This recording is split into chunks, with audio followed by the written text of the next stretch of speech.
ईश्वरीय राज्य के विवाह भोज में आप सभी सहपरिवार सादर आमंत्रित है।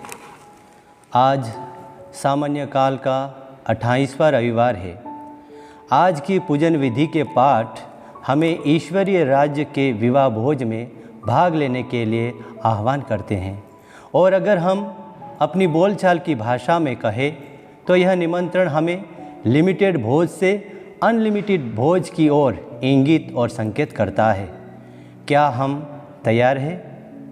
जी हाँ, लेकिन इसके पहले हम इस निमंत्रण के अर्थ और उसके साथ जो जिम्मेदारी की अपेक्षा हमसे की जाती है उसके महत्व को अच्छे से समझने के लिए प्रभु यीशु आज हमारे सामने विवाह भोज का दृष्टांत रखते हैं।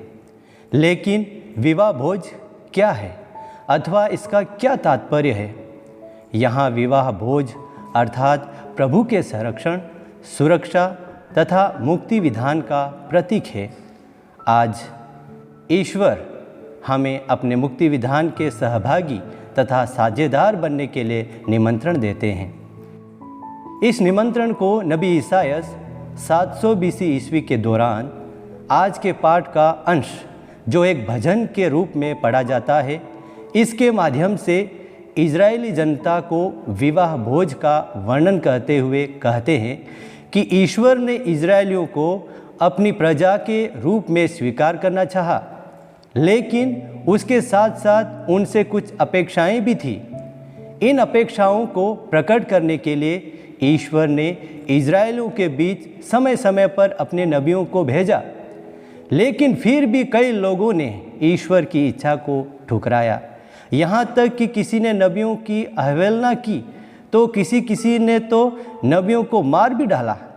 इस प्रकार इजरायलियों ने ईश्वर के निमंत्रण को ठुकराया और इनकार कर दिया। लेकिन इतना होते हुए भी ईश्वर ने इजरायली जनता को छोड़ा नहीं, परंतु बार बार उसके पास किसी न किसी नबी के रूप में भेजते आए हैं। और इसी मुक्ति विधान निमंत्रण के प्रसंग में पुराने विधान के नबियों में अंतिम और नए विधान के प्रथम नबी यूहन्ना बपतिस्ता, जिन्होंने पुकार कर ईश्वरीय राज्य के विवाह भोज के लिए लोगों को निमंत्रण दिया, तैयार किया और आह्वान किया, लेकिन फिर भी लोगों ने जैसे पहले पाठ में नबियों को तिरस्कृत किया, ठुकराया, अस्वीकार किया, वैसा ही कुछ वर्णन हम आज के सुसमाचार में भी पाते हैं। लेकिन आज प्रभु यीशु जो विवाह भोज का दृष्टांत हमारे सामने प्रस्तुत करते हैं, उसकी खास विशेषता यह है कि इस दृष्टांत में स्वयं पिता परमेश्वर ही भोज के प्रबंधक है। प्रभु यीशु दुल्हा है और अतिथि अर्थात कलीसिया, जहां हम सभी जो इस भोज में आमंत्रित हैं। लेकिन जिस प्रकार आज के दृष्टांत में कुछ निमंत्रित अतिथियों ने विवाह भोज में आने से इनकार कर दिया, वैसे ही आज भी हमारे समाज में, हमारे परिवार में, अपने व्यक्तिगत जीवन में हम भी बहुधा अपने स्वार्थ के कारण, अपने घमंड के कारण, अपनी धन संपत्ति के कारण, अपने मान सम्मान और नाम के कारण ईश्वरीय भोज के निमंत्रण का इनकार करते हैं, अस्वीकार करते हैं। लेकिन फिर भी प्रभु हमें इस भोज व भोग में भाग लेने के लिए निमंत्रण देते हैं। शर्त यह है कि हम विवाह भोज के लिए विवाह उत्सव के वस्त्र पहनना न भूलें। हम विवाह भोज के लिए विवाह उत्सव के वस्त्र पहनना न भूलें, क्योंकि विवाह भोज के लिए वस्त्र अत्यंत जरूरी और अनिवार्य है। ख्रिस्त में प्यारे भाइयों और बहनों, आज के वचनों पर मनन चिंतन करने के बाद जब हम अपने अपने घरों की ओर जा रहे हैं या फिर नए सप्ताह में प्रवेश करते हैं, तो हम हमारे लिए क्या ले जा रहे हैं, या दूसरे शब्दों में कहें तो आज के यूखरिस्त समारोह या भोज भोज मेरे लिए, मेरे परिवार के लिए, मेरे समाज के लिए और जो मेरे संपर्क में आते हैं उसके लिए किस तरह मैं विवाह के परिधान में हमेशा तैयार रहने और स्वर्गीय भोज के योग्य बनने के लिए एक माध्यम बन सकता हूँ या बन सकती हूँ। मैं आपके सामने एक दो बातें रखना चाहता हूँ कि किस तरह से हम इस निमंत्रण के अर्थ को समझते हुए ईश्वरीय राज्य के विवाह भोज के लिए अपने आप को तैयार कर सकते हैं।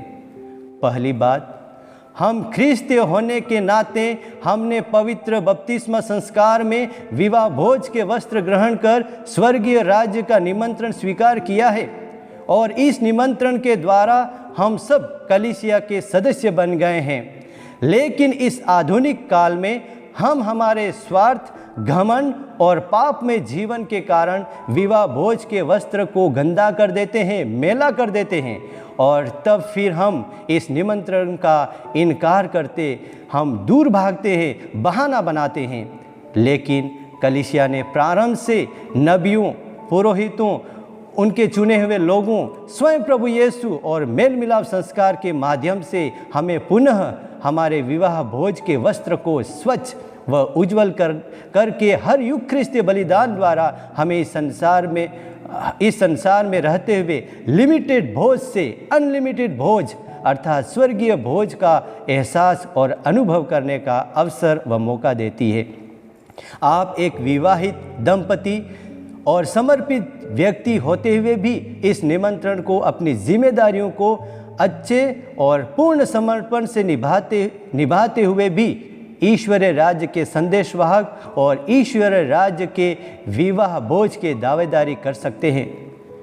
प्यारे बच्चों और युवा साथी, आप भी अपनी पढ़ाई, जीवन का लक्ष्य तथा जीवन की चुनौतियों का सामना करते हुए और समय समय पर जीवन का मूल्यांकन करते हुए और आध्यात्मिक गतिविधियों जैसे पवित्र मिसा बलिदान, मेल मिलाप संस्कार तथा अपने जीवन में ख्रिस्तीय मूल्यों को जीते हुए भी आप ईश्वरीय भोज के लिए अपने आप को तैयार कर सकते हैं।